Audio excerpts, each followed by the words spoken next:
नमस्कार दोस्तों। आइए सुनते हैं मुंशी प्रेमचंद जी द्वारा लिखी गई एक कहानी, ठाकुर का कुआं। जोखू ने लोटा मुंह से लगाया तो पानी में सख्त बदबू आई। गंगी से बोला, यह कैसा पानी है? हमारे बास के पिया नहीं जाता, गला सूखा जा रहा है और तू सड़ा पानी पिलाई देती है। गंगी प्रतिदिन शाम पानी भर लिया करती थी।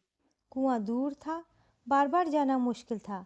कल वह पानी लाई तो उसमें बू बिल्कुल न थी। आज पानी में बदबू कैसी? लोटा नाक से लगाया तो सचमुच बदबू थी। जरूर कोई जानवर कुएं में गिरकर मर गया होगा, मगर दूसरा पानी आवे कहाँ से? ठाकुर के कुएं पर कौन चढ़ने देगा? दूर से लोग डांट बताएंगे। साहू का कुआं गांव के उस सिरे पर है, परंतु वहां भी कौन पानी भरने देगा? कोई तीसरा कुआं गांव में है नहीं। जोखू कई दिन से बीमार है। कुछ देर तक तो प्यास रोके चुप पड़ा रहा, फिर बोला, अब तो मारे प्यास के रहा नहीं जाता। ला, थोड़ा पानी नाक बंद करके पी लूं। गंगी ने पानी न दिया। खराब पानी से बीमारी बढ़ जाएगी इतना जानती थी, परंतु यह न जानती थी कि पानी को उबाल देने से उसकी खराबी जाती रहती है। बोली, यह पानी कैसे पियोगे? न जाने कौन जानवर मरा है। कुएं से मैं दूसरा पानी लाई देती हूँ। जोखू ने आश्चर्य से उसकी ओर देखा। पानी कहाँ से लाएगी? ठाकुर और साहू के दो कुएं तो हैं, एक लोटा पानी न भरने देंगे? हाथ पांव तुड़वा आएगी और कुछ न होगा। बैठ चुपके से, ब्रह्म देवता आशीर्वाद देंगे। ठाकुर लाठी मारेंगे, साहू एक के 5 लेंगे। गरीबों का दर्द कौन समझता है? हम तो मर भी जाते हैं तो कोई द्वार पर झांकने नहीं आता। कंधा देना तो बड़ी बात है, ऐसे लोग कुएं में पानी भरने देंगे? इन शब्दों में कड़वा सत्य था। गंगी क्या जवाब देती, किंतु उसने वह बदबूदार पानी पीने को न दिया। रात के 9 बजे थे। थके मांदे मजदूर तो सो चुके थे। ठाकुर के दरवाजे पर 10-5 बेफिक्रे जमा थे। मैदानी बहादुरी का तो अब न जमाना रहा न मौका। कानूनी बहादुरी की बातें हो रही थी। कितनी होशियारी से ठाकुर ने थानेदार को एक खास मुकदमे में रिश्वत दी और साफ निकल गए। कितनी अक्लमंदी से एक मार्के के मुकदमे की नकल ले आए। नाजिर और मोहतमिम सभी कहते थे नकल नहीं मिल सकती। कोई 50 मांगता, कोई 100। यहाँ बेपैसे कौड़ी नकल उड़ा दी। काम करने के ढंग चाहिए। इसी समय गंगी कुएं से पानी लेने पहुंची।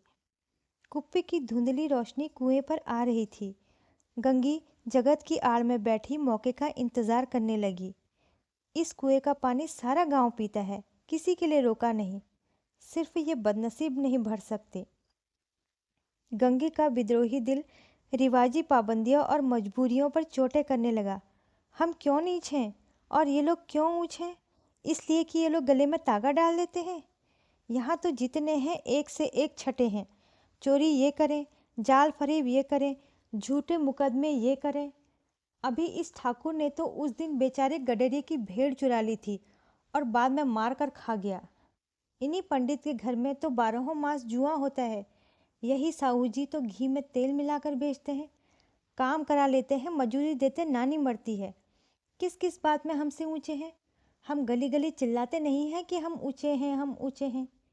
कभी गांव में आ जाती हूँ तो रस भरी आंख से देखने लगते हैं, जैसे सबकी छाती पर सांप लौटने लगता है। परंतु घमंड यह है कि हम ऊंचे हैं। कुएं पर किसी के आने की आहट हुई। गंगी की छाती धक धक करने लगी। कहीं देख लें तो गजब हो जाए, एक लात भी तो न पड़े। उसने घड़ा और रस्सी उठा ली और झुककर चलती हुई एक वृक्ष के अंधेरे साये में जा खड़ी हुई। कब इन लोगों को दया आती है किसी पर? बेचारे महंगू को इतना मारा कि महीनों लहू थूकता रहा। इसलिए तो ही कि उसने बेगार न दी थी। इस पर ये लोग ऊंचे बनते हैं। कुएं पर स्त्रियां पानी भरने आई थी। इनमें बात हो रही थी। खाना खाने चले और हुक्म दिया कि ताज़ा पानी भर लाओ, घड़े के लिए पैसे नहीं हैं। हम लोगों को आराम से बैठे देखकर जैसे मर्दों को जलन होती है। हाँ, यह तो न हुआ कि कलसिया उठाकर भर लाते, बस हुक्म चला दिया कि ताज़ा पानी लाओ, जैसे हम लौंडिया ही तो हैं। लौंडिया नहीं तो और क्या हो तुम? रोटी कपड़ा नहीं पाती, 10-5 रुपये छीन झपट भी लेती हो और लौंडिया कैसी होती हैं?